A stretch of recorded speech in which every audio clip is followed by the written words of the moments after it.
Why I stopped watching full game videos to scout a player. Building a successful team is about more than just finding a group of players with the right mix of professional skills. A successful season depends on many factors, but it is well known that to have a successful season, it is important to build a strong roster that will have skills, high quality personal characteristics, and the commitment required to go through good times and to stay connected through the bad times.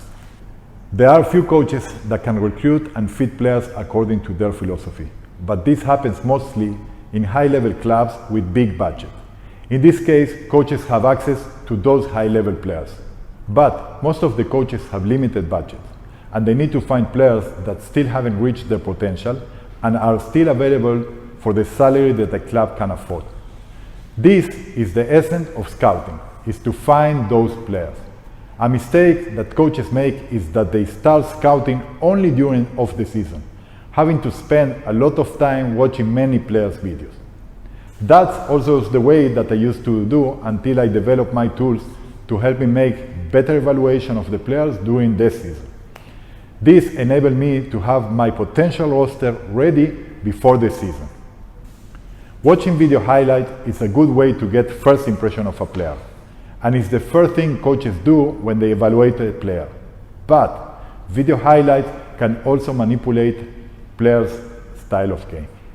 That's the reason that the second step coaches take is to analyze the player stats before they continue to the next step.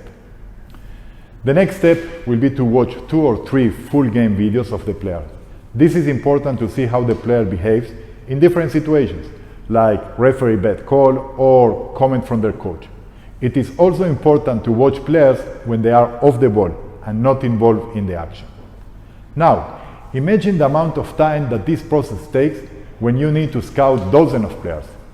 And this is just the first part, as this process is then followed by phone calls with the previous coaches, players that play with him, players that play against him, and many other things to check about his characters besides his skills.